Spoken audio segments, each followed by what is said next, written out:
हो गया जो कभी किसी ने सोचा नहीं था। रूस और यूक्रेन का युद्ध 1 साल 10 महीने और 1 हफ्ते से लगातार चल रहा है, लेकिन रूस ने कभी यूक्रेन पर इतना बड़ा हवाई हमला नहीं किया। आखिर क्यों नाराज हैं पुतिन? आखिर एक बार में करीब 160 मिसाइल यूक्रेन पर लॉन्च करने की वजह क्या है? साल 2024 के पहले आखिर यूक्रेन और रूस के बीच शांति की पहल को इतना बड़ा झटका कैसे लग गया है?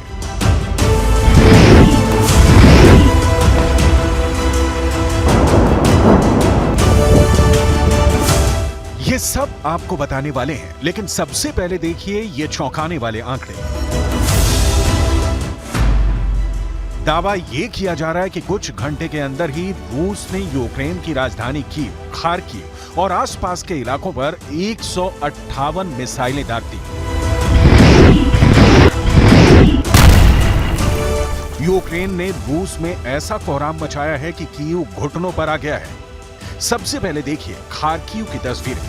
खार्किव के रेलवे स्टेशन पर ऐसा मिसाइल हमला हुआ कि पूरा रेलवे स्टेशन लगभग तबाह हो गया। रेलवे स्टेशन की इमारत के शीशे टूट गए, सड़कों पर कांच ही कांच बिखर गया, दीवारों पर छर्रों के निशान नजर आ रहे हैं। ड्रोन्स और मिसाइलों के टुकड़े गवाही दे रहे हैं कि हमला कितना बड़ा था, और एक बहुत बड़ा गड्ढा नजर आ रहा है जहां की मिसाइलें जाकर फटी हैं।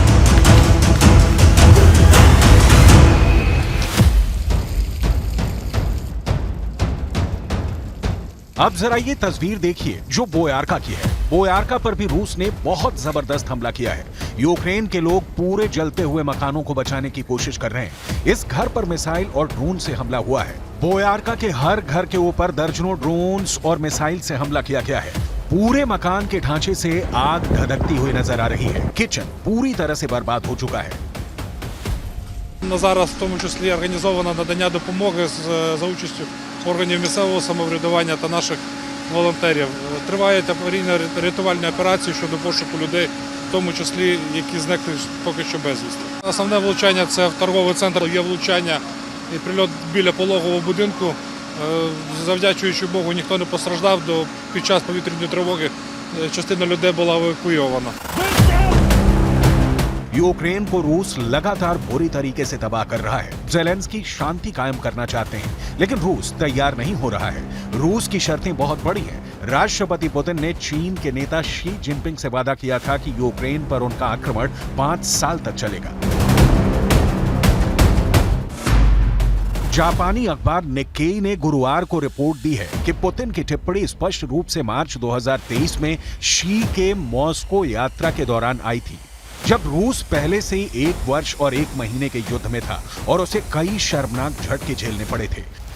पुतिन ने शी जिनपिंग से कहा था कि रूस कम से कम 5 साल तक लड़ेगा, मॉस्को अंत में विजयी होगा।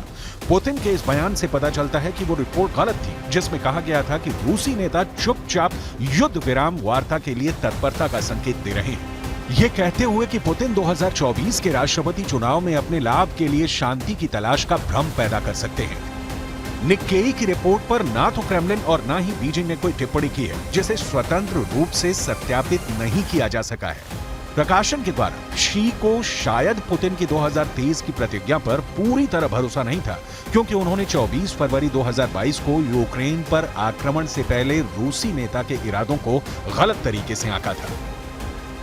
अब रूस के विदेश मंत्री ने भी कह दिया है कि शांति के लिए ज़ेलेंस्की के द्वारा दिए बयानों से पता चलता है कि उनका दिमाग बुरी कल्पनाओं से जूझ रहा है। Запад действительно сейчас меняет свою тактику. Может быть, даже задумывается и об уточнении стратегии, потому что если стратегическое поражение России – это стратегия, простите за тавтологию, то эта стратегия провалилась с треском. Это все уже понимают. Начинаются какие-то заходы, нашептывания, а вот почему бы вам вот не встретиться с кем-то, кто там, в Европе где-то вот был бы готов поговорить.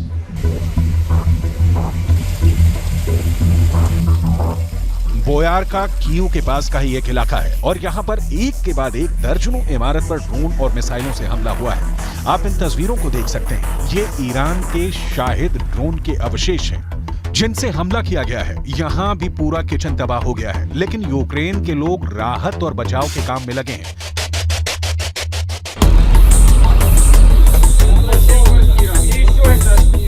रूस ने ओदेसा बंदरगाह पर भी बहुत ताकत से ताबड़तोड़ हमले किए हैं।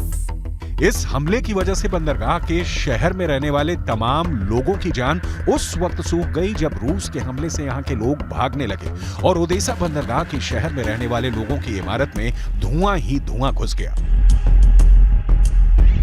लोगों को बचाने के लिए दर्जनों की संख्या में यूक्रेन के फायर फाइटर ऐसी इमारतों के अंदर घुस गए। В даний час на всіх місцях влучання ворожих ракет працюють підрозділи ДСНС, розгорнуто пункт обігріву і пункт психологічної допомоги населенню. Сил та засобів на даний час хватає. नाइपर के गांव में भी रूस की सेना ने कोहराम मचा दिया है। यहां इमारतें जलती हुई नजर आ रही हैं और जंगलों में भी आग फैलती जा रही है। ये तस्वीर नाइपर की है। यूक्रेन के नाइपर शहर के अंदर कोहराम मच गया और यहाँ के लोग बता रहे हैं कि ये फिलहाल के दिनों में यूक्रेन पर किया गया सबसे बड़ा हमला है।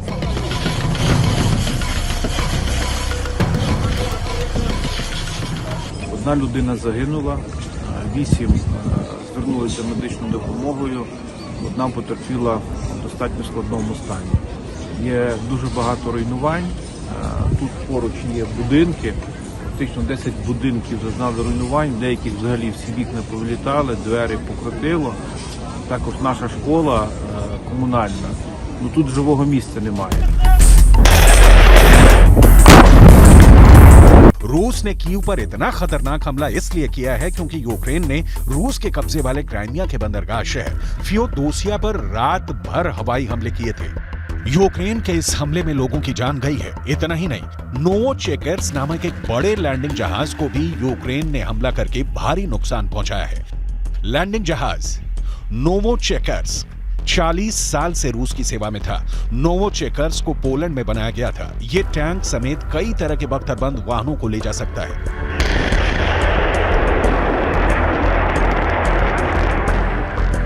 क्राइमिया ने इस हमले में गाइडेड मिसाइलों का इस्तेमाल किया था। ये तस्वीरें पूरी दुनिया में वायरल हुई थी, जिससे रूस की भारी बदनामी हो रही थी। रूस के विदेश मंत्रालय ने कहा है कि यूक्रेन को पश्चिमी देशों के द्वारा भड़काया गया है।